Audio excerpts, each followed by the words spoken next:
নমস্কার বন্ধুরা, প্রিয়াঙ্কার পাকশালায় জানাই সকলকে অনেক স্বাগত এবং অনেক ভালোবাসা। বন্ধুরা, আমার আজকের রেসিপি হলো নিরামিষ দই বেগুন।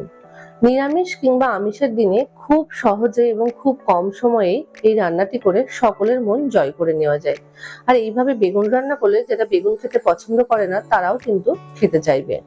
তাহলে চলো শুরু করা যাক আমার আজকের রেসিপি দই বেগুন।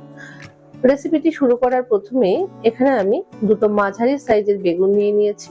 এরপর এগুলোকে মাঝখান থেকে কেটে নিয়ে লম্বালম্বি ভাবে টুকরো করে কেটে নিলাম। তারপর এখানে আমি দিয়ে দিচ্ছি 1 টিস্পুন মতো লবণ এবং হাফ টিস্পুন হলুদের গুঁড়ো।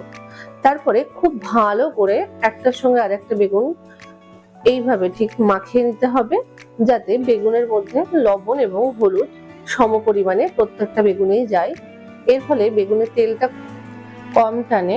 এরপর বেগুনগুলোকে 15 মিনিটের জন্য রেস্টে দিয়ে আমি একটা কড়াই বসিয়ে কড়াইটা গরম করে সেখানে দিয়ে দিলাম 50 গ্রাম মতো সর্ষের তেল। সর্ষের তেলটা খুব ভালো গরম হয়ে এলে আমি একে একে বেগুনের টুকরোগুলোকে দিয়ে লাল লাল করে ভেজে তুলে নেব। আর এই নিরামিষ রেসিপিটি সকল বন্ধুদেরকে একবার হলো বাড়িতে করার জন্য অনুরোধ জানাচ্ছি। আর ভালো লাগলে অবশ্যই একটা লাইক, কমেন্ট, শেয়ার, সাবস্ক্রাইব করে সকল বন্ধুদেরকে আন্তরিকভাবে পাশে থাকার জন্য অনুরোধ জানালাম। সকল বন্ধুদের ভালোবাসা আরো নতুন কিছু করার অনুপ্রেরণা জাগায়। তাহলে চলে আসি আবারও রেসিপিতে। দেখো, বেগুনগুলো আমার খুব ভালো করে ভাজা হয়ে গেছে এবং এক এক করে আমি বেগুনগুলো তুলে নিয়ে ওখান থেকেই সামান্য একটু তেল কমিয়ে নিয়ে তেলের মধ্যে ফোড়নের জন্য দিয়ে দিলাম দুটো তেজপাতা আর দিয়ে দিলাম গোটা গরম মশলা, যেখানে আছে দারচিনি, এলাচ এবং লবঙ্গ, আর দিয়ে দিলাম হাফ টিস্পুন মতো হিং, আর দিয়ে দিচ্ছি হাফ টিস্পুন জিরের গুঁড়ো এবং হাফ টিস্পুন হলুদের গুঁড়ো। তারপরে এখানে দিয়ে দিচ্ছি রঙের জন্য হাফ টিস্পুন মতো কাশ্মীরি রেড চিলি পাউডার।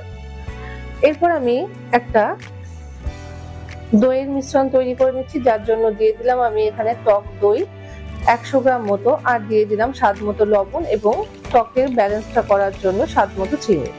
এরপরে খুব ভালো করে এটাকে ফেটিয়ে নিয়ে এখানে আমি অ্যাড করে দেব সামান্য পরিমাণে ময়দা। ময়দা দেওয়ার পর এটাকে আরো কিছুক্ষণ ধরে আমি ফেটিয়ে এটা একটা মসৃণ পেস্ট বানিয়ে নিয়ে তারপরে আমি তেলের মধ্যে এটাকে অ্যাড করে দেব। এই সময় অবশ্যই করে কিন্তু গ্যাসটাকে লো ফ্লেমেই রাখতে হবে। তারপর সমস্ত উপকরণগুলি ভালো করে মিশিয়ে নিয়ে এখানে আমি অ্যাড করলাম হাফ টিস্পুন মতো মশলা। তারপর লো টু মিডিয়াম ফ্লেমে রেখে আরো কিছুক্ষণ কষিয়ে নিয়ে এখানে আমি অ্যাড করে দিলাম কিছুটা গরম জল। এটা যে যতটা গ্রেভি রাখতে পছন্দ করবে ততটাই গরম জল কিন্তু ব্যবহার করতে পারো। তারপর খুব ভালো করে ফুটে উঠলে এখানে আমি দিয়ে দিচ্ছি ভেজে রাখা বেগুন দিয়ে আমি মিডিয়াম টু হাই ফ্লেমে রেখে আরো 3 থেকে 4 মিনিটের জন্য কুক করে নিয়ে দিয়ে দিলাম একটা ভাজা মশলা, যেটা নিরামিষ বিভিন্ন তরকারিতে ব্যবহার করা যায়। এরপর এখানে দিয়ে দিলাম আমি হাফ টিস্পুন মতো ঘি।